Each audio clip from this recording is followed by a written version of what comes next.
We have a great show coming up for you today here. Happy Veterans Day, and thank you from the bottom of our hearts to all of the brave men and women who have served in the uniform of our United States Armed Forces. We truly do appreciate it. Great packed show coming up for you today. Law Dog Coffee, that's what I want to talk to you about. We're broadcasting live from the Law Dog Coffee studios, and we drink Law Dog not only because it is great coffee, we love the coffee, but also because we know that a portion of the proceeds from the sale of every pound of Law Dog coffee, any swag that you get, from their hats to their tank tops and shirts, a portion of every single dollar that is spent at Law Dog Coffee goes to the Wounded Blue. That is an organization that assists catastrophically wounded law enforcement officers and their families, and they've documented over 6,000 of those families, and we appreciate the Wounded Blue as well. So make sure that you get over there, drink good coffee, and support your cops by purchasing Law Dog Coffee. LawDogCoffee.com. LawDogCoffee.com. That's LawDogCoffee.com. Use the promo code PC Radio for 10% off site-wide. Broadcasting live from the highest cloud of privileged patriotism. The PC Radio Show is on Mojo 50 Radio. Wednesday, it is November 11th. My son's birthday, and more importantly, Veterans Day. Veterans Day in America, and we honor all of those that have served in our great United States military.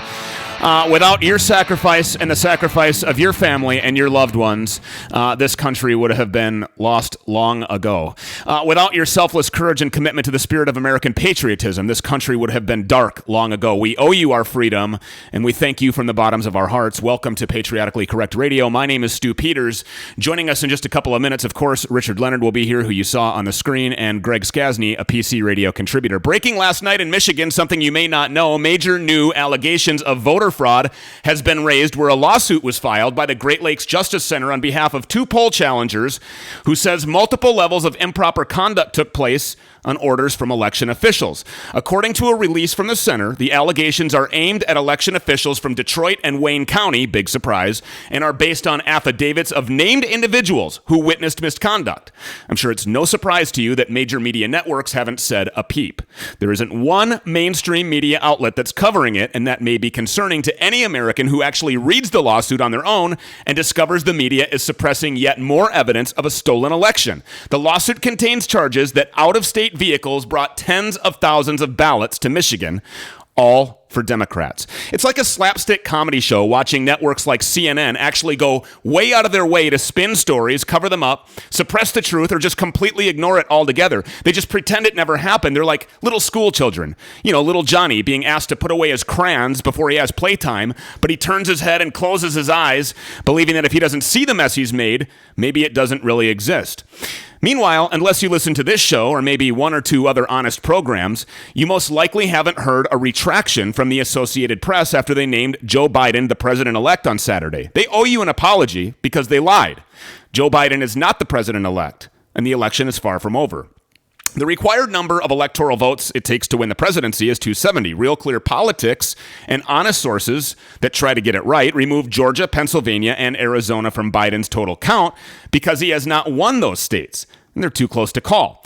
Michigan and Wisconsin are expected to be under intense scrutiny, and in other states where the Dominion software was used, we expect there to be eye-opening discrepancies between the reporting by the media and the actual truth. They're lying to you, still. Have you noticed that everything you read or post on Facebook asks if you're sure you want to proceed before you read the election news? You know, the warning that forces you to read about how Biden is the winner and will be sworn in as the 46th president of the United States. Have you seen all that? Have you seen the banner ads over YouTube and Twitter? It's like they're trying to convince themselves. It's part of the psychological warfare plan constructed by Democratic, radical, progressive, socialist terrorists and carried out by their propaganda puppets. When a candidate wins, it's historical procedural protocol that the next president begins getting briefed on high-level national security issues and has daily meetings where he receives access to classified information. So if Biden was the next president, why has that access been blocked? The Director of National Intelligence, John Ratcliffe, has confirmed that Biden is not getting daily briefings, and in a statement from his office, we were told, quote, ODNI follows statutory direction provided in the Presidential Transition Act, which requires ascertainment of the candidate by the administrator of GSA prior to supporting a potential presidential transition. But I bet MSNBC hadn't brought you that story. It's not hard to explain why this radio show has seen the growth that it has. We appreciate each and every one of you being here daily, and we have a simple formula for you. Truth and accountability. That's it. Patriots are tired of the lies. They're never going to accept the transition to socialism in this country without a serious physical and violent confrontation. People are walking away from the media and the left, which is why Newsmax, again, beat Fox Business and CNBC in the latest released ratings. Donald Trump is fighting. He's fighting alone without the support of the majority of Republicans that are now staying silent or completely jumping off the Trump train to try to save their own political careers. But all they're doing is exposing themselves. When Trump came down that escalator, he began talking to Americans. He began speaking our language. He began using words that we understand. Whether everything he planned for the country was actually feasible or not didn't really matter, because he was speaking to the hearts of patriots like you and me who desire a free country with secure borders, strong law enforcement, smaller government, accountability, free enterprise, and among many other things, a strong military. These are things that the majority of sane Americans want for their families. They're the simple things, the basics, that sounds so easy, but separate us from the rest of the world and makes the United States of America the greatest nation on the face of the planet. Freedom, individual liberties, and national security. A safe place to raise our kids and do whatever the hell we want to do. That's Trump language. And it's been backed up by his actions, which is exactly what makes him a threat to the establishment Democrats from hell sent by Satan himself. Do you know why President Trump was on the golf course when the race was prematurely called by the Associated Press? I'll tell you why. It's because Donald Trump doesn't care about what the Associated Press publishes. He doesn't care about the media. He doesn't care about Rosie O'Donnell. He doesn't care about Whoopi Goldberg telling you to grow a set. He's been proven to continuously embarrass the hell out of them by pointing out their laughable corruption and hypocritical spin. He doesn't care because he doesn't intend to concede. President Trump is going to do exactly what I told you I hoped he would do when I came on this show last week and said, I hope my president just simply says, I won and I'm not leaving. And he will. That's exactly what he's going to do because he's fighting for you and me. Donald Trump alone stands between freedom and fascism, between law and order and chaos, between individual liberty and national lockdowns, the Constitution and totalitarianism. The good news is that he's right, and we know it. We know the election is questionable at best because we know about the hundreds of thousands of ballots that came pouring in at 4 a.m. We know that there were ballots with only one candidate's name on them. We know that a slew of ballots from our military personnel that's overseas was found burning in dumpsters. We know that ballots showed up late and by the truckload, and that out of over 120,000 ballots, they all had the name Joe Biden on them. Statistically impossible.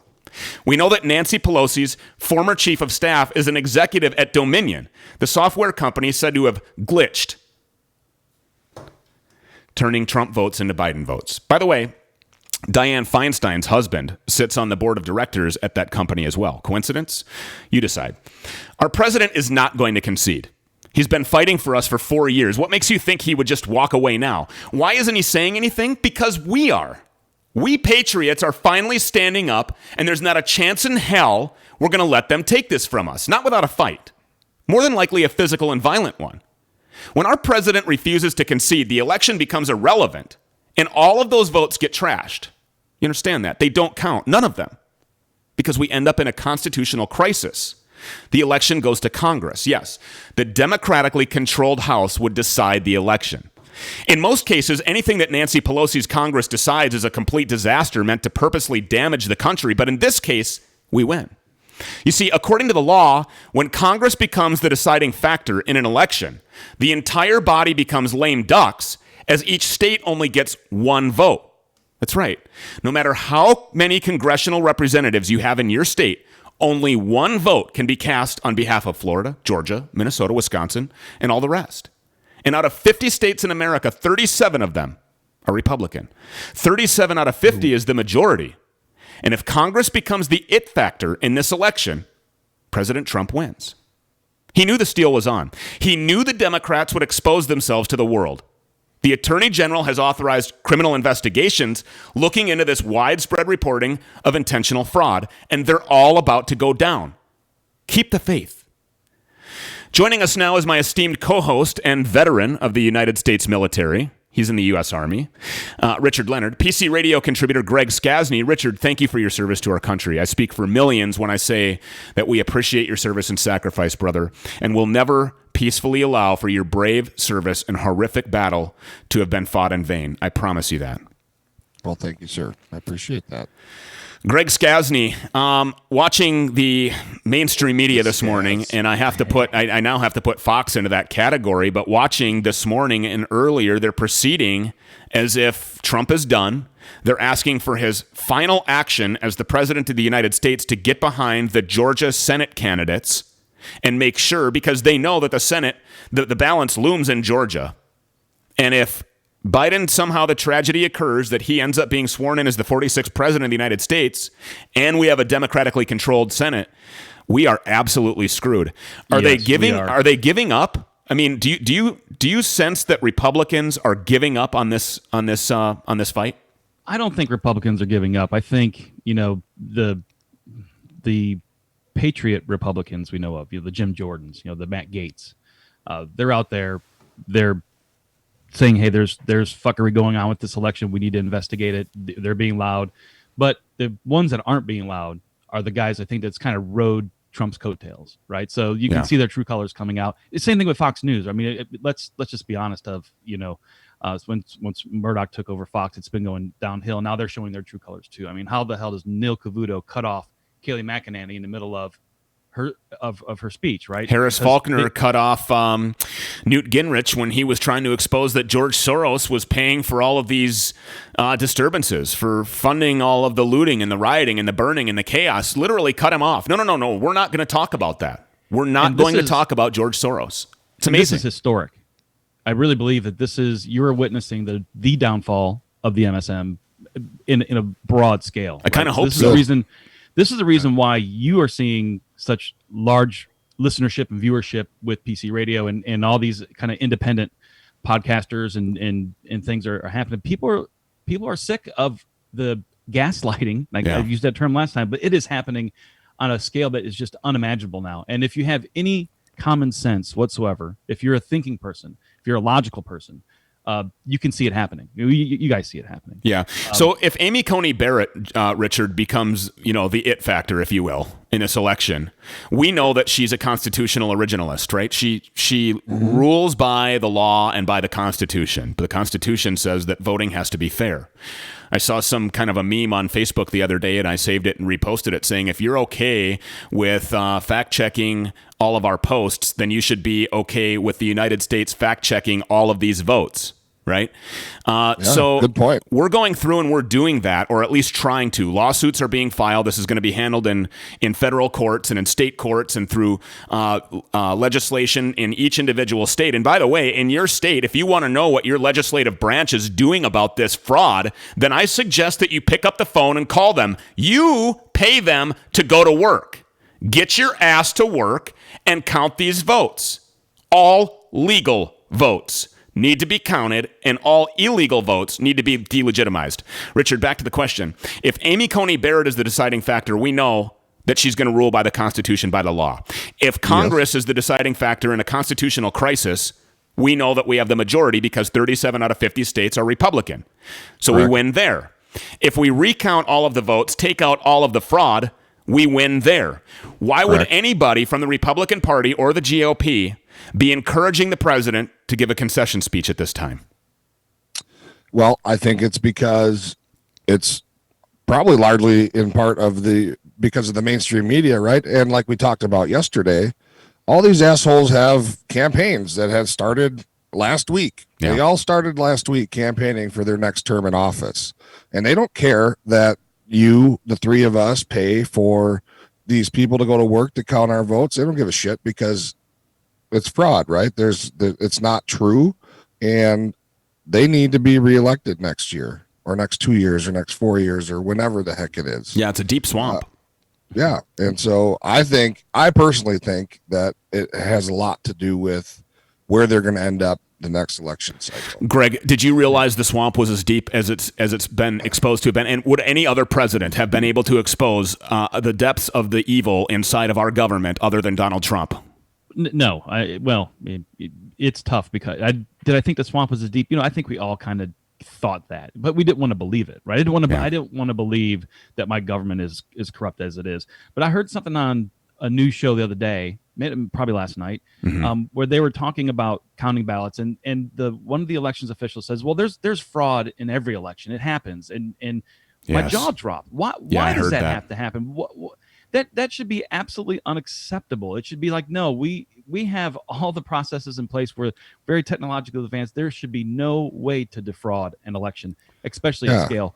And one of the other things that people need to realize is there's all kinds of things that happens with ballots, right? So they talk about overvoting and undervoting, right? So overvoting is when you circle in someone's name and write in that same name again, or someone else's name, an overvote, right? Yeah. But what happened with a lot of these votes for Biden I was listening to, and I think this was in either Pennsylvania or Michigan, I don't remember, but I'll find out. There was a huge undervote. People who are only voting for Joe Biden on a ballot. That's statistically not really possible. Right? So they're not voting down ballot is what you're saying. They're just voting for that's a total undervote. They're not voting down ballot just for Joe Biden. Ballot goes in. But the way these guys play this game is, again, in the cyber world, I use this term all the time. Sometimes the bad guys are smart too. And we should not underestimate the tenacity and the acumen of our enemy when it comes to doing these ballots. They know once those ballots get separated from the envelopes, once they're through a tabulation machine, it is virtually impossible to go take those back. Well, maybe he should just concede, because the rest of us would have nothing to worry about unless you don't appreciate killing babies. We would have nothing to worry about unless you want to give up your guns. If you want to keep your guns, that's a problem. We would have nothing to worry about if you're okay with open borders. We'd have nothing to worry about if you're okay with the elimination of our religion. You'd have nothing to worry about. So why not just concede? I mean, it's not like the future of our country is hanging in the balance. And for those of you trolls, obviously, I'm laying on the sarcasm a little bit thick here. This is the most important time. I don't know. This is the most important time of our country.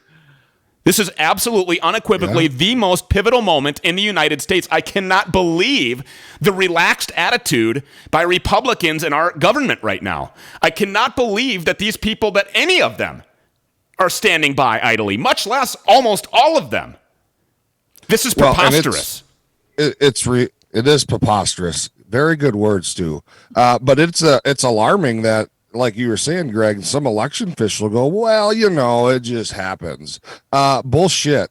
Accidentally shitting your pants twice a year, that just happens. Just allowing and sitting there and watching voter fraud, that shouldn't just happen. Excuse me, you know can what you I mean? back I up thought a we second? agreed that we were going to bring up my shitting the pants incident. Well, it happens to everybody. And part of what this gaslighting that's happening with the MSM too, but them saying that there's no fraud, there's none of this stuff, and then there's evidence of fraud out there. What they're doing in the background is putting distrust in our processes, right? So, and we should, and again, you should always distrust, never trust, always verify, and that's how our elections need to be. There's no reason that anybody should be opposed to going back and looking at the allegations that happens, find out where those votes came in, find out what's happening with the meaningful access. All those things that they had this false, Russia bullshit for 4 years. There's nothing wrong, and it's actually good for our republic to go through and validate that our elections processes are working the way they should, and that there's no fraud involved, and there's no Democrat in the world that should oppose that. I saw you on another. I saw you on another radio show, Beach Talk Radio, down in Fort Myers Beach. Ed Ryan had you on, and you were talking to this guy, Truax, I think is his name, right? And my question for people like that is, listen, I don't care at this point if you're a Democrat. Really, honestly, I don't even care if Joe Biden wins. I do, but as long as it's fair and as long as it's legitimate, then I really don't care. But even as a Democrat, shouldn't you have an issue with blatant fraud that's being exposed right out in front of the wide open? Shouldn't you have an issue with the mainstream media suppressing stories that could involve criminal corruption that compromised the former vice president, possibly the Secretary of State, and most likely the President of the United States during an Obama administration? Shouldn't it concern you that the laptop has been hidden that has pornographic images of Hunter Biden with minor children? Shouldn't it concern you that all of these things are so concerning to me, and I just don't understand how people like Twitter, censoring this story from the New York Post and the mainstream media just making it a complete non-issue. It's like little Johnny in school, like I said during my open, that they close their eyes and they run away from it like little school children, and they expect us to be okay with that. It doesn't matter what side of the aisle you're on, Greg, Republican, Democrat, black, white, Christian, Muslim, gay, straight, I don't give a damn. You should have a serious problem with the media controlling this propaganda machine taking over in our country and force-feeding you, indoctrinating you. This is psychological warfare being used by our own government against you, the people, and the people that it should piss off the most today on Veterans Day are the people who went overseas and lost limbs, the people who are sitting at home right now, or like Joe Biden likes to say, all of the empty chairs at the dinner table. Yeah, not because of the fake virus, okay, but because of the fact that they were blown up overseas in some shithole country or died in a pile of spent shell casings, protecting the very freedom that you have to go and vote and make sure that it counts. Shouldn't people like Truax be upset about that? They should, but this is literally the Matrix playing out in our real lives, right? These people, the people who put the blinders on, the people who are gaslit and bought into the whole thing, are so dependent on the system. They don't want to. They only look at the things that confirm their bias, right? So they have this huge confirmation bias, yes. And no, they don't want the truth. They've swallowed the blue pill.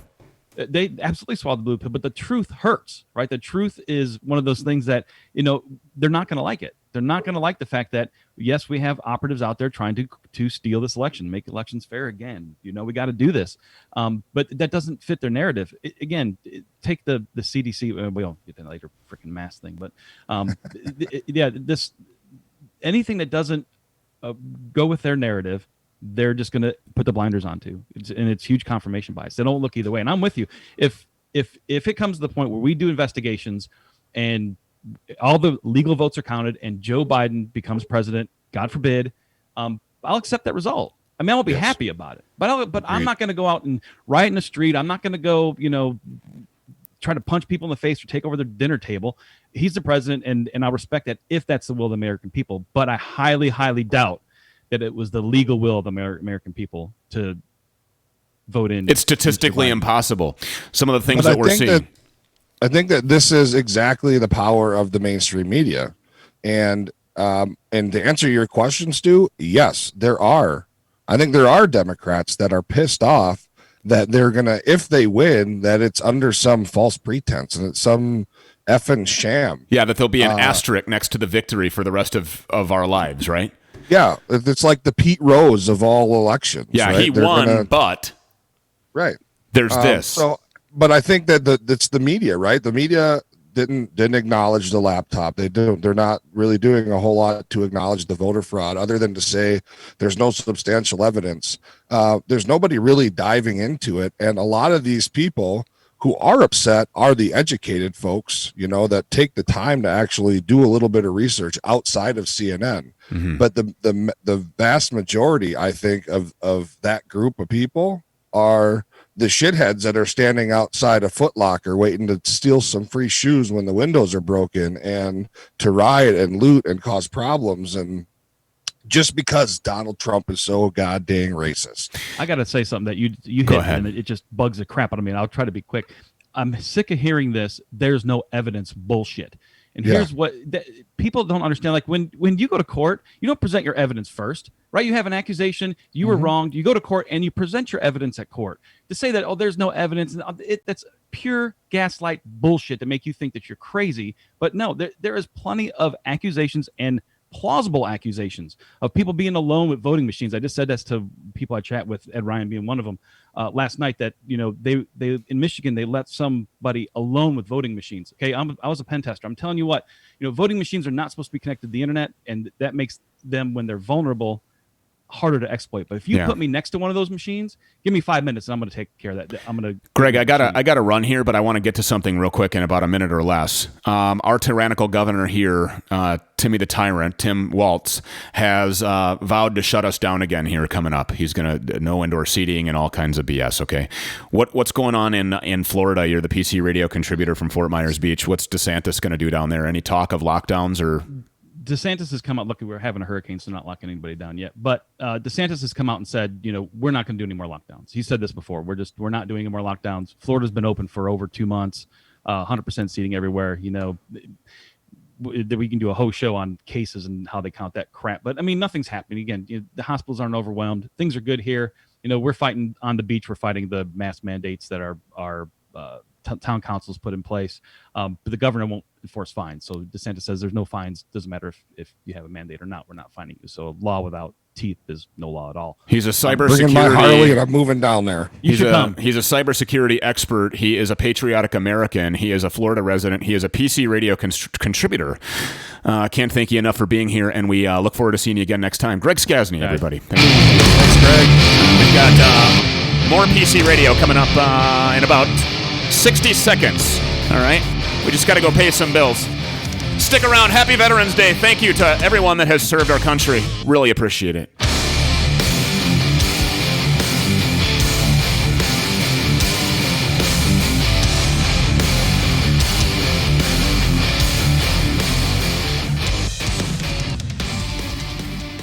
Broadcasting live on the OpsLens app, iHeartRadio, Mojo 50 Radio, and online worldwide at thepcradioshow.com. That's a nice middle section you have there. Yeah, I'm standing up because I have to poop really bad. Oh, my God. So you're going to have poop stains? I might.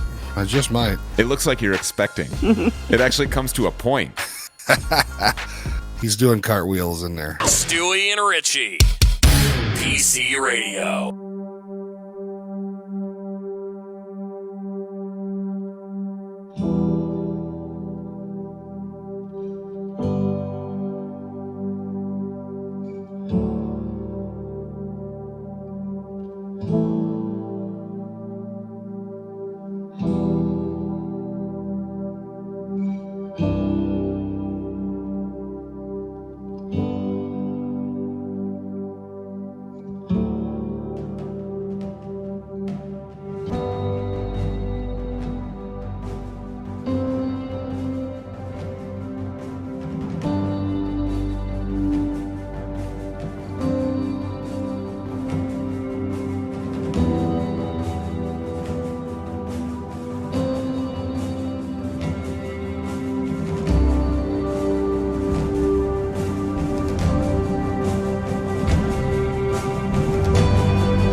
Patriotically correct, politically biased, emotionally disturbed. On behalf of all of us at Mojo, we apologize. Stewart's and Richard, PC Radio. I have breaking news here out of Georgia. Looks like Georgia has announced a full hand recount. Wow. So we'll be following that story down in Georgia and many other stories to go along with it. It is Veterans Day here, November 11th, 2020, and in the middle of all kinds of more expected 2020 stuff. Treachery is afoot, as Richard Leonard would say. Richard, on this day, we thank veterans for their service. And at the end of the show here, I'm going to call my dad, who is a Vietnam veteran. He was drafted during Vietnam, and then to beat the draft, he enlisted. And he enlisted in the United States Army, and had a distinguished career as in the military. And he was EOD. And he dug up undetonated landmines and bombs, threw them on helicopters, flew away with them, saw some absolutely terrible things that, understandably, he doesn't like to talk about. As is with many veterans. I know that you were part of a program called the Telling Project here in Minneapolis, and that thing went around the country, did it not? Around the world, actually. Around the world, yeah. And that what that is, explain that to our listeners. And by the way, for our listeners on iHeartRadio, to explain the beginning of the second segment here, for our viewers, we were viewing a video honoring the veterans of our United States military and thanking them. It's a YouTube video that we came across, and when I saw it, it struck home, so I had to play that for our viewers. But tell us about the Telling Project and what your participation was in that. Well, the Telling Project was a theater show, I guess you could say, where they got together veterans. I think ours in particular there was 7 of us.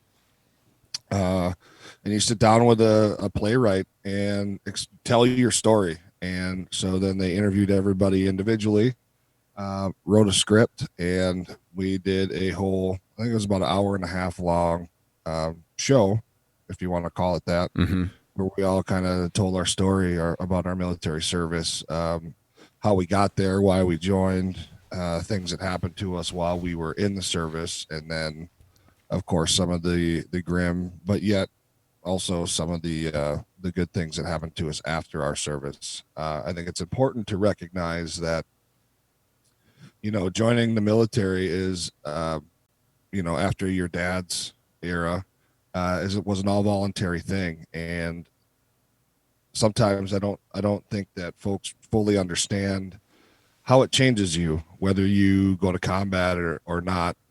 Sometimes the military can be a constant screwing of your mind, if you will, and it forever changes folks. And I mean, as we've seen, veterans kill themselves at about 22 a day. Hopefully that number has gone down or is going down. But it's hard to imagine, if you haven't been there and haven't done that, putting on a pair of boots and a uniform, and then on your first day, handing the proverbial unwritten check for the cost up into your life to the government and saying, yeah, well, I'll go do whatever it is you ask me to do. I'll go wherever it is you ask me to go, and I will do it to the best of my ability, and I'll be in the right place at the right time in the right uniform, and do my job. And whether you are a cook, whether you're a supply person, whether you're an infantryman, mortarman, EOD, whatever the job, it's important to remember that without all those people individually, the whole show doesn't work. I used to tell people all the time, myself as an infantryman, it takes a whole slew of people just to support me, right? There's the admin people, like the HR people, there's supply, there's the cooks, there's the medics, all those people support the one mission. And so being just a small wheel in that cog sometimes, I think military members and veterans feel like their job is insignificant, but you also signed on that dotted line. And so whether you went and served overseas, or you were stateside, or you just did your 4 or 5, 6, 7, 8 years in the National Guard or the reserves and never deployed, it doesn't matter. You signed up, you did it, you put on the uniform, you handed that check to the government, and in some cases the government cashes that check, and we lose people, which is unfortunate. But it is the cost of what this country needs, right? I mean, the cost is that our blood is spilled and it soaks the grounds of different places in this world, and it's necessary. So anyway, to get back to it, I went around the block to go across the street. So the Telling Project went all over the place, and thousands of veterans, I would venture to say about thousands now, have been on a stage somewhere in the world telling their story, to bring awareness to the people that don't know or haven't had the opportunity to find out what it really is about and how it goes. So it was a great experience. It was very emotionally draining. And Yeah, it had to be taxing. really hard for you to do. I mean, it's Yeah. you have a very horrific story that I've heard, and I think you came to the show, didn't you? I did, yeah. And Yeah. it takes a lot of bravery for people to talk about it. I mean, it almost seems to me that it's more courageous to talk about the things that you saw than it is to actually go through it. Because when you're there, and correct me if I'm wrong, because I wasn't, but when you're there, this is what I have to do, and your eyes see these things, and your body goes through these things, and you do what you have to do. You're there, you're not necessarily Richard Leonard, the dad and the husband and the son. You're Richard Leonard, the soldier, representing the United States of America, and wearing that cloth, that flag, and taking the fight elsewhere so that it may not come here. And when you get back here, then now again, all of a sudden you're just thrown into this. Well, now I'm Richard Leonard, the dad, and I'm the son and the friend. And you're trying to relate to people that they have not been there. They, guys like me, I wasn't there. I didn't see the things that your eyes saw and that you'll never forget. And so to actually sit down and talk about it, I think is one of the reasons why I would speculate that our suicide rate is out of control amongst the veteran community, is because of the pride that is within these people. Absolutely. Where they have to harness this in. And no, I don't need that. I'm a soldier. I don't need that. And I don't think that they fully understand the magnitude with which they're affected by the things that they saw, the actions that they took, and the things that they heard, and the climate that they were in, and the smells and the tastes and all of those things that you, if you have not been there, will never truly understand. And so what I'm trying to do more and more every day is appreciate that and try to put myself, into at least a frame of mind where I say, God, the way that the impact that must have, because I've seen some horrific things in my life, but Yeah. I don't think anything along those lines, but it puts me in a frame of mind where I can look at people and say, well, you've never seen some of the things that I've seen. And so when people call me insensitive, or when people tell me I'm an asshole, or I'm too direct, or I'm opinionated, or whatever it is, well, that's because I've been in a lot of places that you haven't been. And so you may not understand the total makeup of who I am. And really, I love you, but listen, I don't have time for the bullshit. And I think that you take that and you multiply it by 10, and then you have the average soldier. And I think that it's a continuation of service, in my opinion. Yeah. Right. I mean, to come home and to realize that everything and everybody in your life didn't stop. They didn't stop moving. Your family didn't stop going to work. Your kids didn't stop going to school. Your community didn't stop growing. The problems, the trials, and the tribulations of everything at home continued to go, as well as the good things. All of that continued to operate and live and breathe while we were gone. And so it's hard to come back in and then try to just step back in the role in which you had. And sometimes it seems as though you're not needed, right? Because everybody's learned how to get along without you. And so for me, to tell my story, the times that I did, it was a continuation of service for me, I think. And it's hard, yes, to get over that massive amount of pride, because the one thing that the military is not very good at is teaching us as soldiers, airmen and Marines and all that stuff, how to turn it off. Right. And how to come home and reintegrate yourself into a life that has been completely operating without you.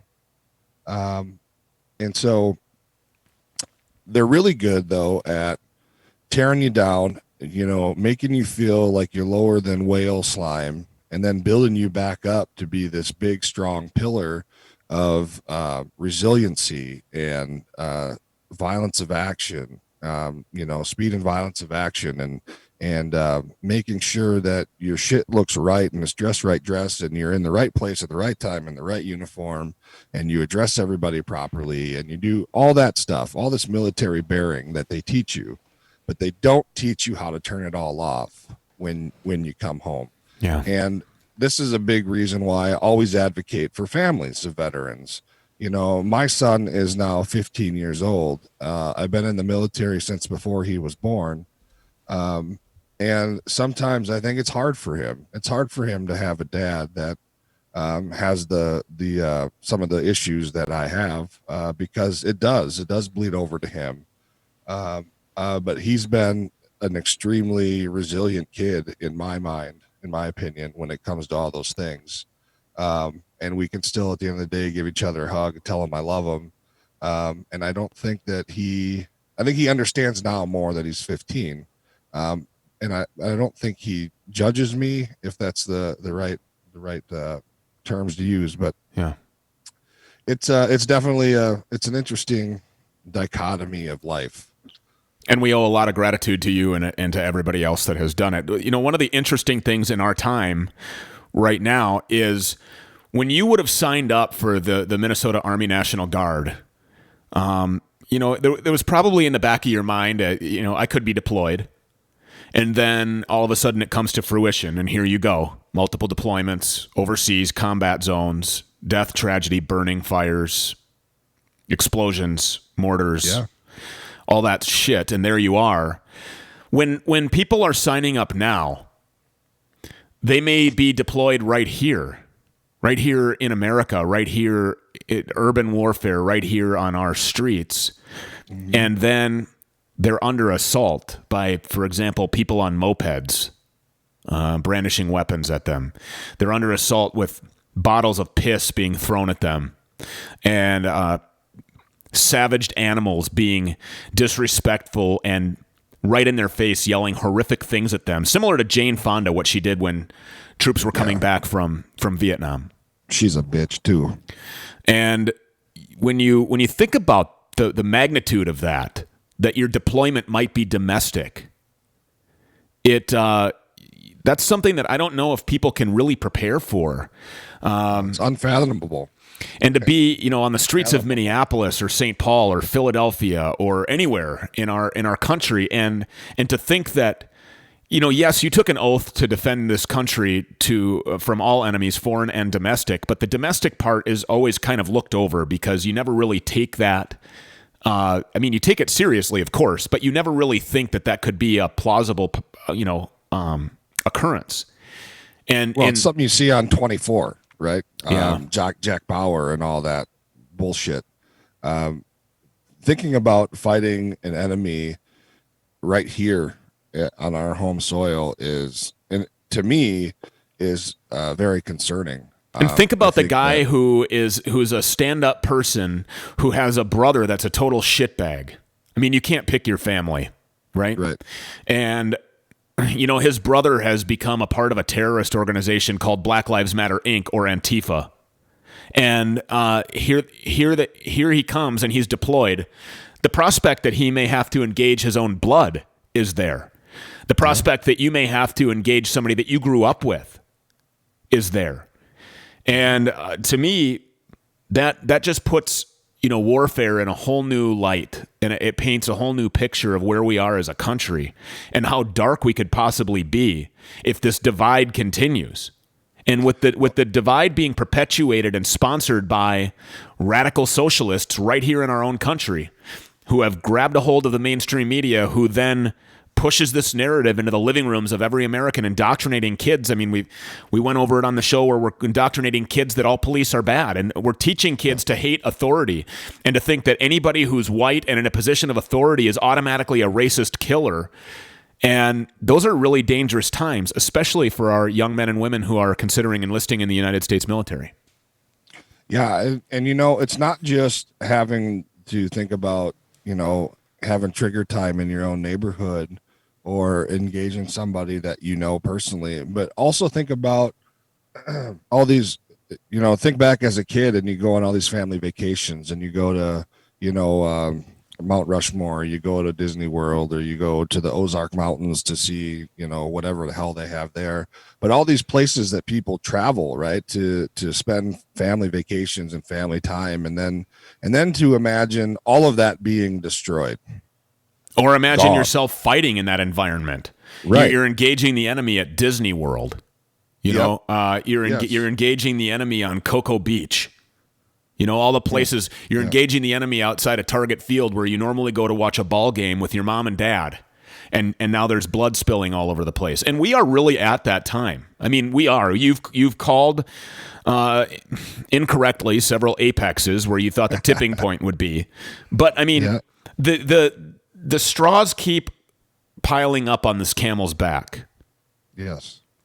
And the back of the camel doesn't necessarily represent the president of the United States, the commander in chief. It represents patriotic Americans, patriots. Okay? Mm-hmm. Not even just patriotic Americans, because there are people who love our country that would never pick up arms to defend it. And that's fine.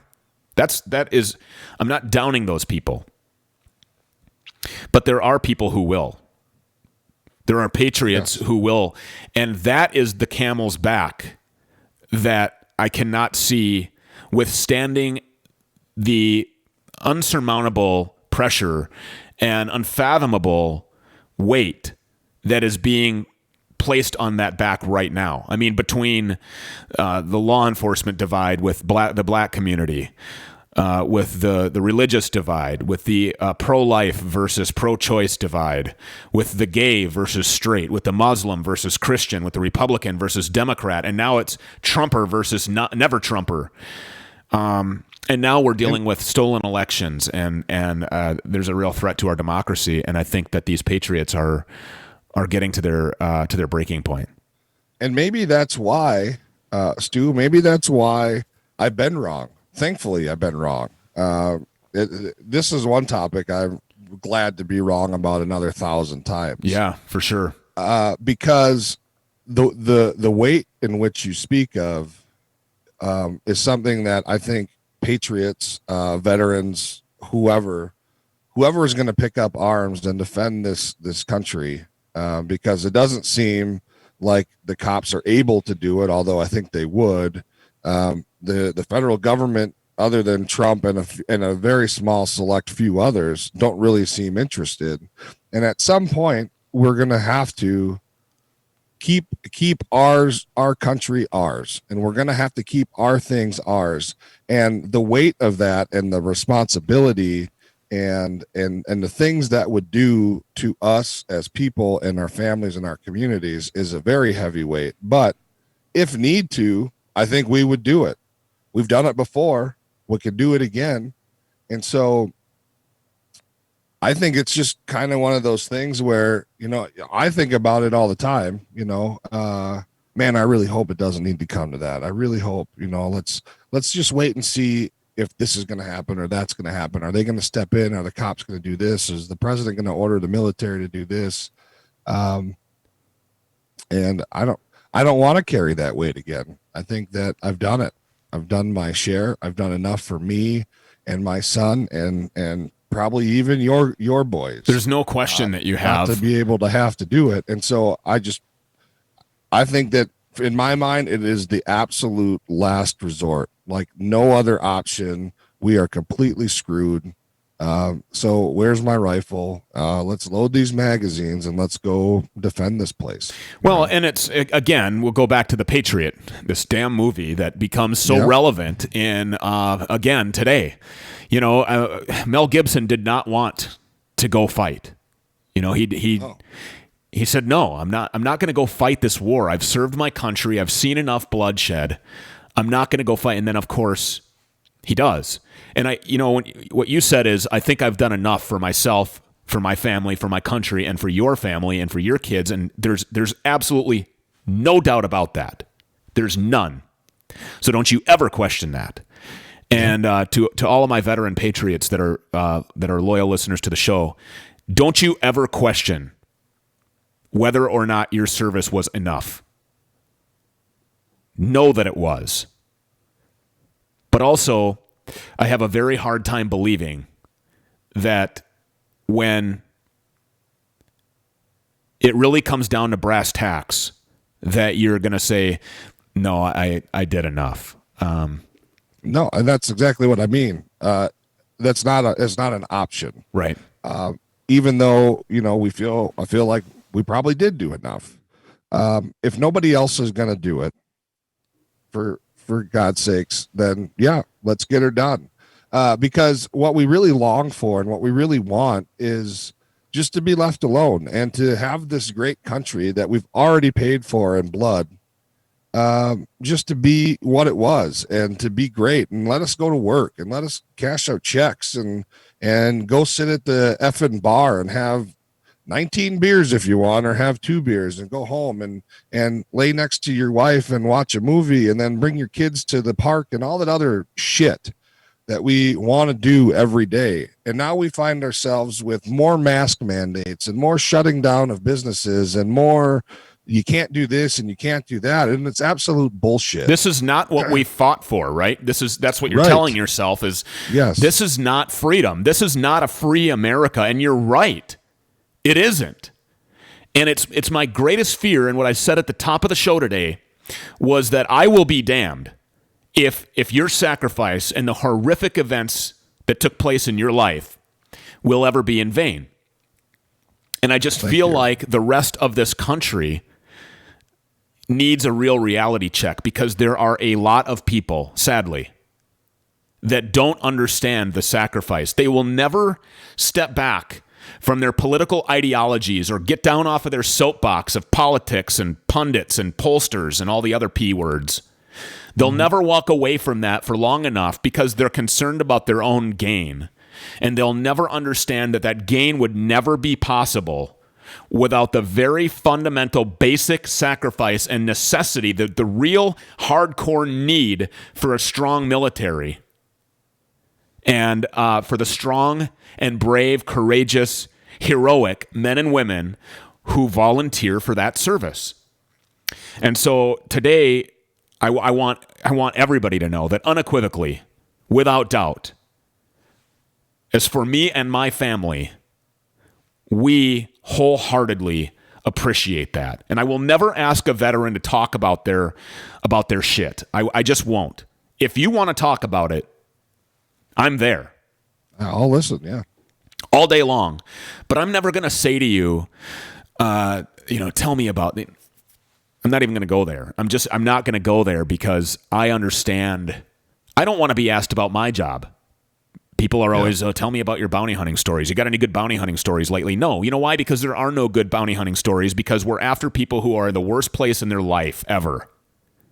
And whether or not they're a shitbag who missed court and deals dope and slings gun, they're imprisoned. They're imprisoned in their own mind. They've never been freed from the real bonds of slavery that are out here, that is all controlled by our government. And that's a really shitty place for them to be. There's a lot of sadness. There's a lot of heartache. There's a lot of kids in these trap houses and meth houses that are exposed to guns and violence and gang activity every single day. And we deal with it on the daily basis, and these law enforcement officers deal with it on a daily basis. And the United States Armed Services enlistees, volunteers, soldiers, Marines, seamen, coasties, if you will. They stop a lot of people from coming into the country with a lot of firearms and dope. These people are brave and so selfless. But I will always support you, and I will always be there for you, but I'll never ask you. And I hope that is okay. And I hope that you don't think that, because I don't ask you about your service or the specifics of your deployment, that I don't care. I do care, and that's why I'm not asking. We work on the street with a lot of cops who are either currently or formerly have served in the United States military, and you don't hear me asking, Crosby about this stuff. You don't hear me asking Juan about this stuff. I mean, it's just because we respect what you do. If you want to tell me, I'm ready to listen. And that goes for any of you out there in the military. Seriously, I don't even have to know you. If you hit me up on Twitter and you ask me for my phone number and you want to talk about this, I'm a pretty good listener. I know I'm a pretty good filibuster and talker as well. But no, seriously, I will hear you. And that might sound cliche, but I really do mean it. And thank you. And I think that, as we get on with Veterans Day, it's just I don't know. I guess I don't know what to say. I'm kind of at a loss for words. You got me all wrapped around in my mind now. Well, and I'm sorry about that, but That's all right. I know what your plans are for today, and that's probably exactly what you need to do. And whatever coping method anybody has out there, please exercise that today. There's always a better option than doing something silly and something to hurt yourself or your family. Yeah. You even reach out if you're a veteran out there listening to this show and you need somebody to talk to, you can email me. I mean, we may not know each other, but I'll listen to you and give you some of my advice. And you've proven that because you've been there for a lot of veterans, and you've dedicated a lot of your life here at home. Even though you're still enlisted in the Army, you've dedicated a lot of your life here to helping with programs and the Telling Project and helping veterans cope and helping them find housing and food and programs that'll help get them back on their feet. And for that, I'm sure that they are appreciative, and we are too. The president earlier today at 11 o'clock Eastern was laying the wreath, and happy Veterans Day. Seriously, we appreciate your service. That's it for us today on PC Radio. Until tomorrow at 5 o'clock Central, 6 o'clock Eastern, we will see you then, and thank you for being here with us. See you tomorrow. Thanks, Richard. Appreciate your service. Thank you, buddy. All right, going to call my dad here, and he's a veteran. He served in Vietnam and lost all kinds of people, all kinds of his friends, and so we'll see how he's doing today. Hi, this is Dave. Hey, Dad. Well, yeah. Hey, it's Stu and Rich calling from our studio Hey, line. Dave. We just we wanted to wish you a happy Veterans Day. Well, hey, thank you very much, you guys. I appreciate your honoring veterans. Of course. Yeah, we thank you for your service. Yeah. Without your service Well, and the service of everybody else like you, Dad, our country would have been dark a long time ago. Thank you to Richard as well. Yes. Oh, yeah. Thanks, buddy. What do you got going on You today, bet, Dad? You bet. Oh, not too much. I just had a little running to do in Rice Lake and came back, and then I saw a post that Marie put on there for our birthday boy, Eli. Yeah, so yeah. I thought, well, towards late afternoon when he gets home from school and whatever and everybody settles down, I'll give a call. Awesome. Sounds good. We'll talk to you then, Dad. I love you. Thanks for the contact. Yeah, I love you too. Happy Veterans Day, and we'll talk to you soon. Go get a free Thanks meal, so Dave. much. Yeah, go get a free meal. Somebody's got to be offering something somewhere. Yeah, okay. All right, you take care. Or a scotch or something. All right, Dad. Love you. All right. Bye-bye. Bye-bye.